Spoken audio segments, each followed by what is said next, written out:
Boa tarde a todos e sejam muito bem-vindos a mais um vídeo no canal do GoRide. Hoje damos início a uma secção de entrevistas e conversas de ciclismo. Para começar, trazemos ao canal alguém que já viram o nome do título do vídeo, mas tem no seu palmarés qualquer coisa como vitória na volta ao Algarve e ao Alentejo, Campeonato Nacional de Contrarrelógio e Linha, recorde do Guinness, vejam bem, com 21 voltas a Portugal concluídas, e o Tour do Poitou do Charnin, em França. Muito bem-vindo, Joaquim Andrade, e desde já, em meu nome e em nome do GoRide, muito obrigado por estar presente nesta entrevista. Neste momento é atual diretor desportivo da equipa profissional de Feirense Bestseller.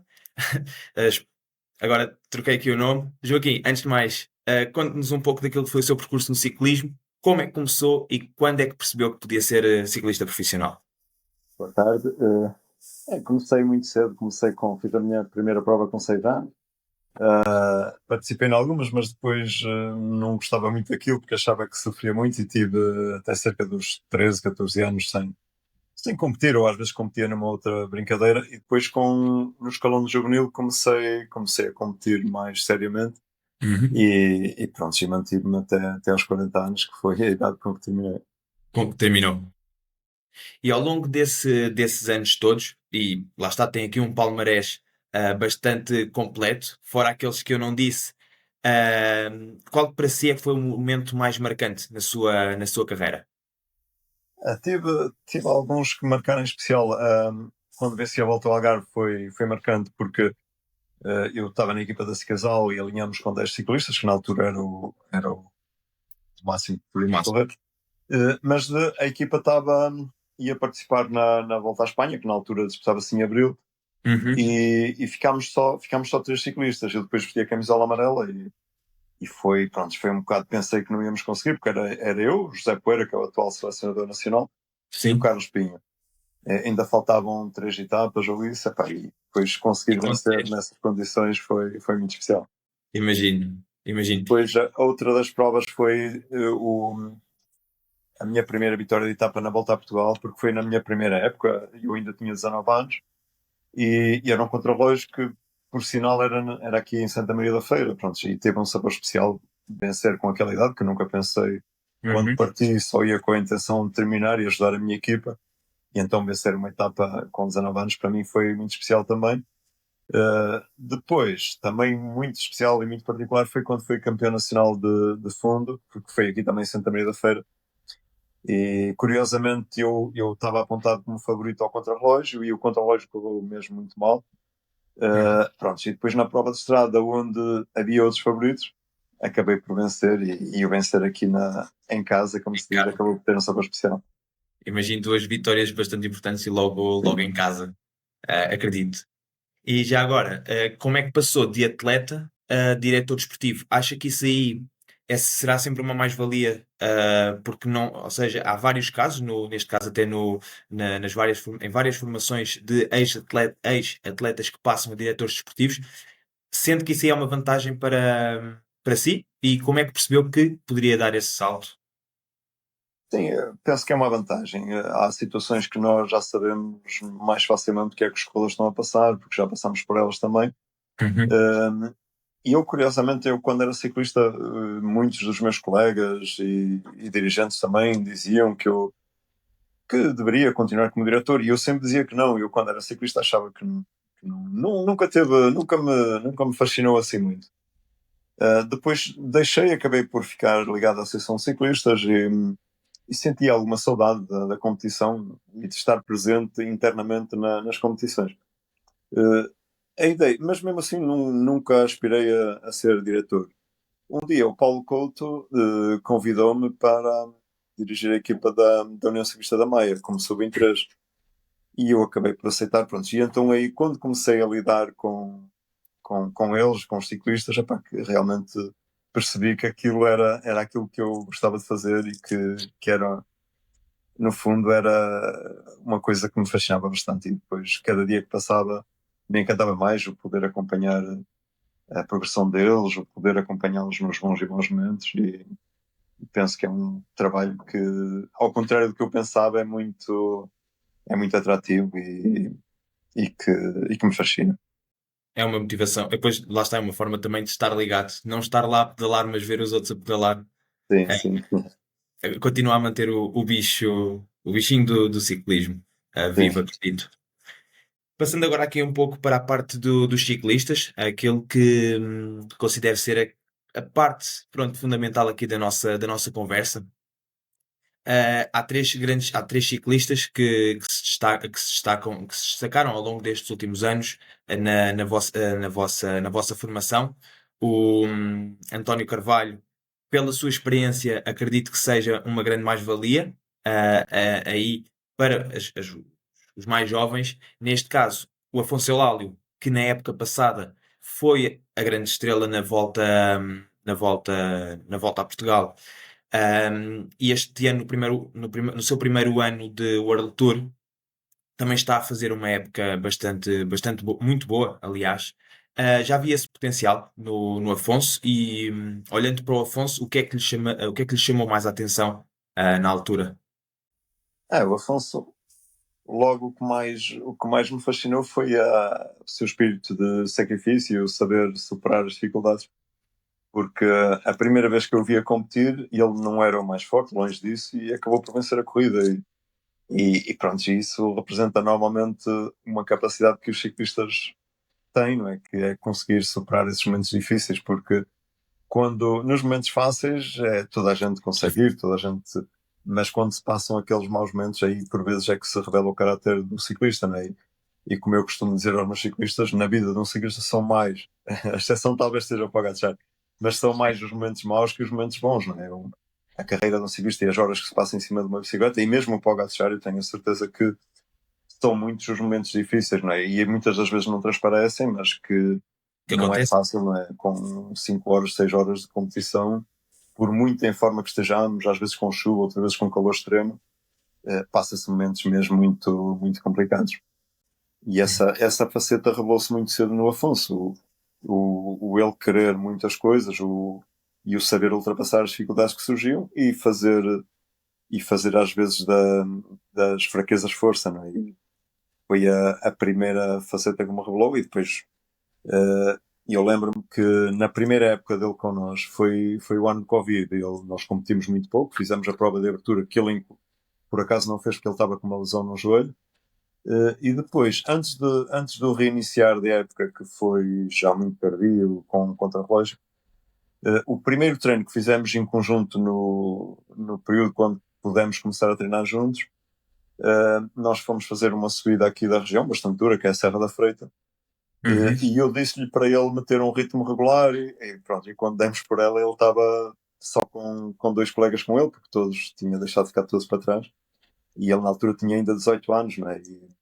Sim. E pronto, e depois já, quando retomamos a competição, ele fez o contrarrelógio, quando aí não deu para ver que fez um contrarrelógio razoável, mas a primeira prova do Afonso como ciclista profissional foi o circuito de Guedes, que era uma corrida onde corremos com várias equipas do World Tour e algumas das melhores equipas do mundo, e ele teve duas quedas e terminou a prova e deixou já os próprios colegas de equipa Impressionado. fascinados, né, com a superação que ele teve.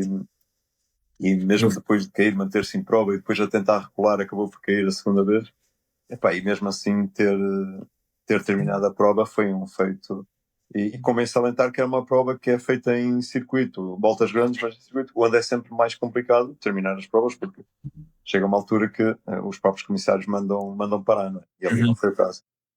No fundo, mais do que debitar watts, é preciso ter um espírito de sacrifício no ciclismo.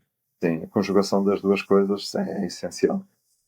E quando à volta a Portugal de 2024, o plano era o Afonso ser o líder ou foram as circunstâncias da equipa que levaram a essa liderança?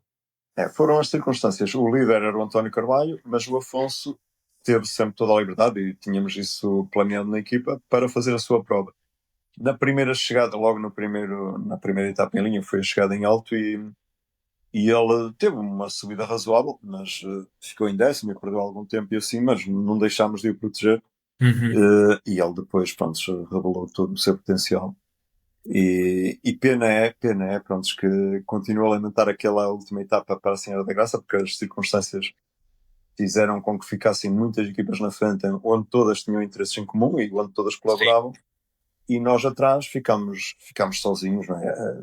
Tínhamos a equipa da Vorarlberg, que tinha o Stutzi também numa situação privilegiada e que se não perdesse tempo naquele dia era o grande candidato a ganhar, porque tinha o conta-relógio pela frente, Pois mas é. eles por isso simplesmente resolveram não nos ajudar. Pronto, a estratégia deles eu percebi, era eliminar-nos, mas eliminaram-se eles próprios também, não é? Perderam também a possibilidade de disputar a volta. Pronto, naquele dia, se nós tivéssemos conseguido controlar a corrida, eu tenho a certeza que o Afonso discutiria a volta a Portugal até o último centímetro. Não iria ser fácil vencer, porque ele teria que ganhar algum tempo na Senhora da Graça, mas iria bater-se até o último centímetro, porque algumas das pessoas depois, quando viram o contrarrelógio que ele fez no final, diziam, não, ele realmente não tinha hipótese. Não, o Afonso no último dia era um homem completamente destroçado. Ele, Sim.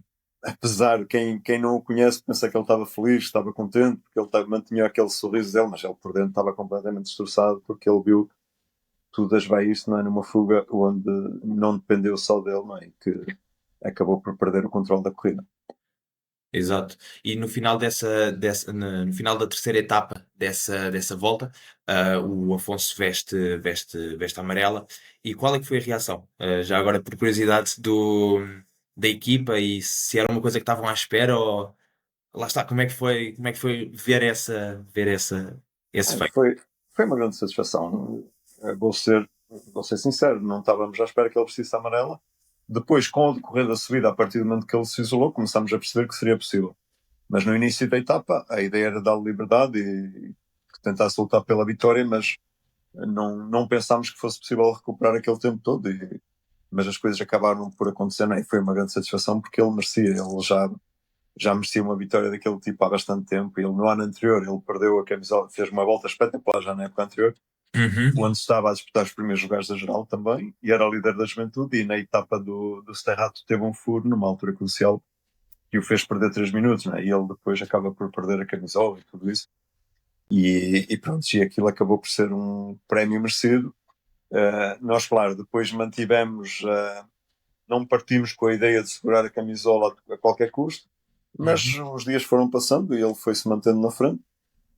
Nós mesmo, quando decidimos às vezes deixar algumas fugas ganhar mais algum tempo, aparecia sempre alguma equipa que acabava também por controlar a corrida, e acabámos por controlar a corrida com uma certa facilidade até aquele último dia.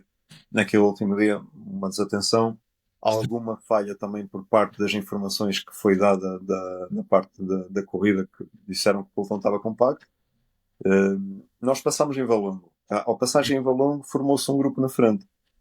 Mas havia ali um desvio de estrada e nós no carro de apoio deixámos de ver o pelotão. E quando saímos de Valongo, a informação que passou, pelotão compacto.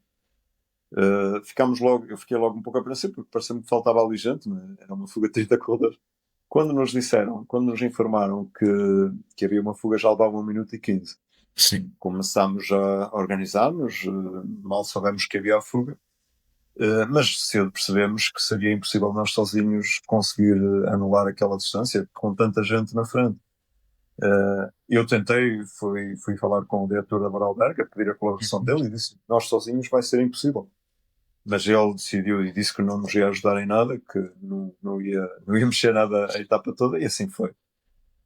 As coisas depois foram se compondo. Depois, no Barreiro, o Afonso atacou, isolou-se, ficámos na frente com o Pedro Silva, que já ia isolado, pá, mas pronto, depois à frente acabaram por se juntar todos outra vez, tinha-se fracionado o grupo na subida, e depois era muita gente na frente e nós tínhamos só o Pedro Silva ali intermédio a puxar, e depois por atrás vinha a equipa da Euskadi também a colaborar para apanhar o grupo do Afonso, e conjugou-se ali quase a tempestade perfeita, onde todas as coisas correram mal para nós. Depois houve uma avaria no rádio do Afonso, onde ele depois, no início da Saragaça, comete um grande erro, que ele atacou no início da Saragaça quando não devia ter atacado, deveria ter procurado a colaboração em conjunto com o Stúcio de minimizarem os Uhum. danos, e aquele ataque ali foi um erro, foi o último, pronto, a última falha do dia, né? E Sim. eu impotente, porque não podia comunicar com ele, e claro, ele se não tem feito aquele ataque no início da subida, pelo menos penso que poderia ter mantido o pódio e provavelmente o Setúbal teria ganho a volta a Portugal, mas as circunstâncias estavam feitas para que as coisas corressem assim, pronto, e foi mais, foi mais um passo da aprendizagem dele, da minha aprendizagem também, de todos os meus ciclistas da equipa, de perceber que quanta coisa pode acontecer num dia, não é? E naquele dia realmente as coisas todas Não correram mal. bem. E, ou seja, com todo este trabalho do Afonso, acaba por ser um elemento, tanto nesses anos, como até mesmo agora, como exemplo para os colegas, para a restante equipa, que sonham em subir e alcançar outros patamares. Qual é que é o papel desses ciclistas? Lá está, um ciclista com a experiência do António Carvalho, do Afonso, por ter conseguido dar o salto que todos querem, não é? Uh, como é que como é que é gerir isso também dentro de uma equipa? Acaba por facilitar-nos um pouco a vida, não é? Porque temos exemplos para mostrar e é mais fácil. E pronto, o papel do António Carvalho na equipa e a nível da estratégia da corrida, dos momentos de colocação, da facilidade em colocar, do saber que naqueles momentos é importante estar na frente do grupo, é muito importante nessa parte. A parte do Afonso é uma motivação extra para todos os ciclistas que estão aqui, porque acreditarem que é possível, não é? Porque tinha-se criado um pouco a ideia, não é? Principalmente dos ciclistas mais jovens, que ou se passava para o World Tour muito jovem, em júnior ou logo no primeiro ou no segundo mês, ou então seria impossível. Com o Afonso veio demonstrar que isso não é verdade, não é? Havendo qualidade e havendo progressão, a qualquer altura é possível, não é? E então acaba por servir de exemplo, não é? E eles Exato. perceberem que ele estava aqui com eles e que também para eles pode ser possível lá chegar, não é? E há mais jovens talentos no ciclismo português com capacidade para correr a mais alto nível. Exato. Neste momento, o Afonso segue a sua carreira no World Tour, mas na formação tem neste momento o Byron e tinham até ao dia da entrevista de hoje o Diogo Gonçalves, que tem tido um grande destaque. Neste caso, o Byron fez uma excelente volta a Portugal, com uma vitória incrível na Senhora da Graça e 4 vezes top 10. Acabou também, e pronto, lá está, e depois finaliza a volta a Portugal em terceiro lugar e vai aos campeonatos do mundo e faz um top 20. Ahm, Falando agora um pouco do Byron, acredita que pode ser um próximo ciclista a dar o salto? Sim, o Byron, infelizmente para nós, mas felizmente para ele e para o Byron vai estar numa equipa Pro Team na próxima época, uma equipa Então, pronto, uma é, com, quase exclusiva aqui. sim, é é a informação prioritária, ele ainda não informou, mas nós já sabemos. Pronto, e será também mais uma fonte de motivação para os colegas Hum, perceberem, porque que é possível também, não é? E que é um trajeto que tem que ser traçado e que, havendo qualidade, havendo trabalho, a qualquer altura. O Byron tem 26 anos, exato. vai fazer 27 em dezembro agora, pá, e apesar disso, tem a sua oportunidade agora e estou ciente que a vai agarrar porque é um grande ciclista Uhum. e é uma grande pessoa também, não é? E claro, e tem também um espírito de sacrifício também impressionante, né? Passou já dificuldades muito grandes, aprendeu alguma coisa com nós, mas também ensinou muita coisa aos seus colegas e será mais um dos nomes que ficará marcado na história do ciclismo do Feirense. Ótimo. Ou seja, também é uma forma de nós, da equipa conseguir mostrar que em Portugal se faz grande, ou seja, de Portugal conseguimos ainda exportar muitos bons ciclistas e não só ciclistas jovens. O Byron, lá está, tem 26 anos, não é que seja velho, como é mais que eu, Sim, sim. não é, mas já, lá está, tal como o Joaquim tinha dito há bocado, não são só os jovens de juniors que vão, ou seja, que têm de dar o salto, até mesmo mais tarde, desde que haja esse compromisso e trabalho. Neste caso, o Diogo Gonçalves, tal como tinha, pronto, no dia da entrevista, no dia desta nossa conversa, passa por outra formação, mas também teve muito destaque, e ainda agora neste fim de semana passado, fez uma excelente corrida. Ahm, eu ia lhe perguntar, ou seja, tinha aqui na lista o que é que esperaria do ciclista do Diogo para a próxima época, mas reformulo o que para si qual é que foi ou seja, dentro desta época, O que é que tem a destacar do Diogo? O Diogo é um ciclista que é a segunda época que está connosco. Foi a segunda época que esteve connosco. Deveria ser a terceira, porque eu já queria que ele passasse mais cedo, mas ele acabou por optar por fazer mais um ano como sub-23, porque ele teve uma série de quedas que o estavam a amedrontar um pouco e onde ele duvidou um pouco se queria realmente ser ciclista de estrada. Quando fez o seu trajeto para a nossa equipa, antes de começar a época, teve logo uma queda gravíssima, em dezembro, Uhum. onde fraturou uma vértebra e teve bastante tempo sem poder competir. Pronto, e nós soubemos dar-lhe o espaço dele e ele já o ano passado, apesar de ter começado a época mais tardiamente, já demonstrou a sua capacidade e principalmente na volta a Portugal, para um ciclista do primeiro ano e pronto, passou despercebido para o grande público, né? Mas nós que estávamos lá sabíamos, nós de camisola amarela e o trabalho que ele fez diariamente em prol do Afonso e em prol da equipa estava ao alcance muito pouco. E Uhum. ele, por, só para perceberem, ele na subida do Marão, sozinho, e ele fez a subida sozinho a colocar o ritmo, tirou quase 2 minutos ao grupo da frente, onde estavam ali 30 ciclistas na frente e desses 30 havia 4 ou 5 equipas a colaborar e eram 10 ou 12 ciclistas constantemente a revezar-se e ele retirou-lhes aquele tempo. Este ano foi o ano da afirmação dele, começou com algumas incertezas próprias da idade, né, e próprias de um jovem, mas a cada prova foi sempre crescendo e terminou a época em grande nível. Né? Ele no pré-manicolor era dos ciclistas mais fortes, pensou uma etapa que foi a sua primeira prova como profissional e agora no Tour de Vendée fez uma prova simplesmente fantástica. Ele teve muito perto de vencer a prova. Aquilo foi. Exato, exato.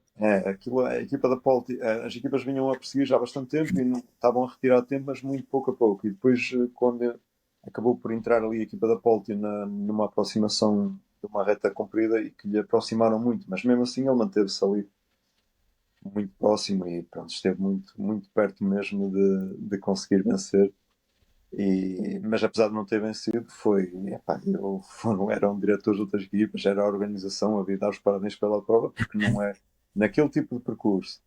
Depois de andar os quilómetros que ele andou em fuga, ele andou praticamente 200 quilómetros fugido, Exato. 195 quilómetros fugido.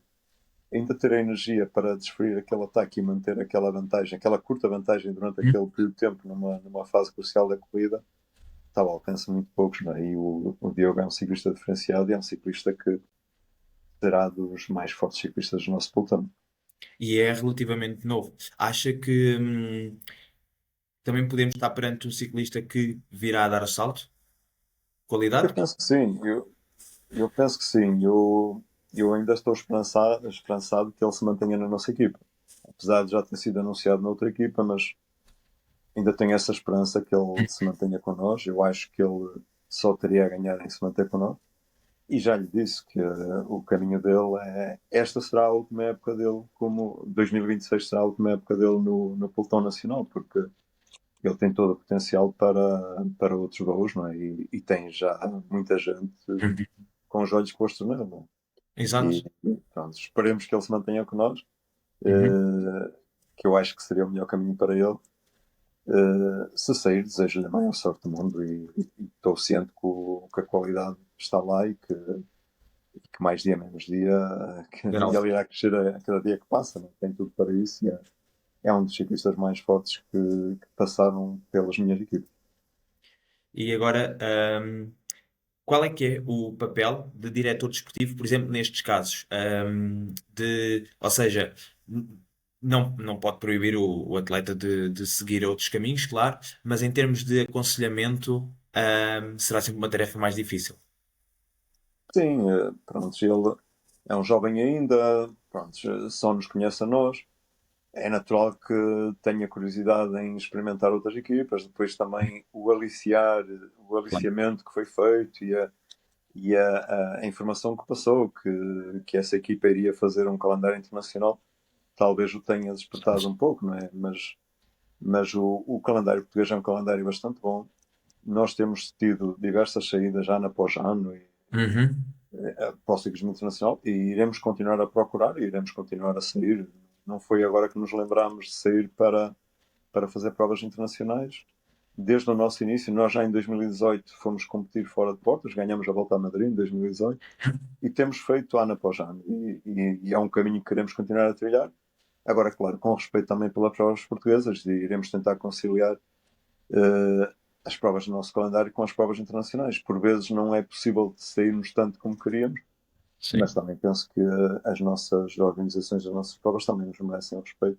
E quando dá para nós dividirmos a equipa, assim o fazemos, como fizemos o ano passado na Volta às Astúrias, onde o Eládio fez também uma excelente prestação e Uhum. mantivemos uma equipa aqui a competir também no Grande Prémio Jogo, mas nem sempre é possível, né? Até porque os ciclistas, por vezes, já há lesões, já há doenças e assim não conseguimos dividir. Mas sempre que isso seja possível, o iremos fazer e iremos continuar a fazer. Mais por uma questão de visibilidade ou até mesmo para. Lá está, sendo que o ciclismo lá fora, para além de dar outra visibilidade, sendo que é mais competitivo e é isso que desperta o interesse das equipas portuguesas neste momento a sair. São várias aliciantes. Prontos, primeiro, para darmos visibilidade também às empresas que nos patrocinam e às marcas que nos patrocinam. Depois, para dar esta experiência aos ciclistas e principalmente os mais jovens, é sempre um grande atrativo. E depois, pela forma, a forma como se corre. O ciclismo português tem um nível muito elevado. É um ciclismo um pelotão mais desequilibrado, mas tem um nível muito elevado e nós vemos constantemente ciclistas que passam pelos nossos pelotões e que conseguem grandes resultados. Mas a forma como se corre é completamente diferente, não é? E quanto mais cedo eles tiverem este contacto com esta forma de correr, mais facilmente vão aprendendo Uhum. como lidar com essas situações. Não é? O nosso ciclismo é um ciclismo mais agressivo, mais um para-arranca, muitas vezes, e assim um constante ataque, mas com muitas paragens, e depois muitas indecisões, há muito jogo tático, e assim o ciclismo internacional mantém-se a um ritmo elevado durante muito mais tempo. Ok. E, e às vezes até digo, e eles, os ciclistas às vezes também dizem, isto parece uma morte lenta, porque tanto vão bem como de um momento para o outro começam a sentir o desfalecimento, porque o ritmo nunca vai baixo, é um ritmo Sim. sempre constante, mas um ritmo sempre muito elevado. E é importante esse contacto, né? E, tanto para os mais jovens como também para os mais velhos, para continuarem a manter esse contacto com o ciclismo, porque na volta a Portugal corre-se dessa forma. Uhum. Já não digo da volta ao Algarve, porque aí é mesmo o ritmo completamente imposto pelas equipas do World Tour e na Clássica da Figueira, mas a volta a Portugal corre-se da forma que se corre a nível internacional. E claro, se nós andarmos aqui, se os nossos jovens andarem sempre a correr na nossa forma de correr, depois na volta a Portugal sentem uma diferença maior, porque é o ritmo internacional. Uhum. Apesar de haver, não, as pessoas às vezes pensam que a volta não tem tanto nível, ou isto e aquilo, mas basta ver as médias que se fazem, basta ver o ritmo que se faz as provas, basta ver alguns ciclistas jovens que passaram por aqui, que agora estão em patamares elevados, para perceber que é uma prova muito exigente e com transmissão televisiva de muitas horas. Não é? Tudo isso faz com que o ritmo se mantenha alto, não é? Porque basta haver uma transmissão televisiva para automaticamente o ritmo ser mais alto. Nós vimos agora nesta prova que fizemos, foi cerca de 3 horas de direto. A meio da prova íamos com média de 47, num percurso muito sinuoso e com estradas muito estreitas, e terminaram com mais de 45 de média. Pois. E, claro, é importante sempre. E uma prova de 200 km, né? Sim, 202 sim. km. E, claro, isso é outra situação também. Nós, muito derivado ao facto de partilharmos o nosso calendário com as equipas de clube, com os sub-23, as nossas provas rondam a maioria os 150 a 160 km. Muito, muito raramente ultrapassam essa quilometragem. Claro que depois, quando às vezes temos o contato com mais quilometragens, às vezes sente-se essa dificuldade. Sim. Porque por mais que se treina, o treino não é igual à competição. Não é? E às vezes naquela última hora sente-se aqueles desfalecimentos Uhum. que, que são próprios, não é? Para quem compete de uma forma diferente. E é por isso também que procuramos esse contato, não é? Para vivermos essas realidades diferentes. E agora duas últimas perguntas para fecharmos aqui a nossa conversa. O Pedro Andrade, como é que é? Isto aqui se calhar é uma pergunta um bocadinho mais para ele, mas se calhar também vai conseguir responder. Como é que é tê-lo na equipa? Ou seja, acha que isso lhe dá uma pressão extra a ele ou não? Talvez, talvez, e depois o facto de por vezes fazerem comparações com o pai, com o avô e assim, não sei o quê, Exato. mete-lhe um pouco mais de pressão, não é? Mas penso que já ultrapassou essa parte também, não é? ele passou uns maus bocados já na época passada e mesmo nesta época, pelo menos a primeira parte da época foi complicada para ele. Mas penso que essa fase está pouco a pouco a ser superada e que para a próxima época iremos ter um nível também muito mais elevado e a um nível que corresponde ao real valor dele. Uhum.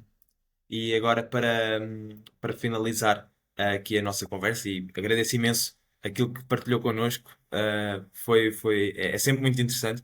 Se tivesse de descrever a equipa do Feirense numa frase, qual é que seria? Combativa. Combativa. Sim. Uma equipa aguerrida e combativa e que procura sempre as suas oportunidades. Ótimo. Olha, Joaquim, desde já, muito obrigado Obrigado. por esta conversa. Foi 5 estrelas. E vamos dar então assim por finalizada aqui a nossa conversa. Eu espero que toda a gente tenha gostado de assistir aqui e tenha gostado de ver aqui o vídeo.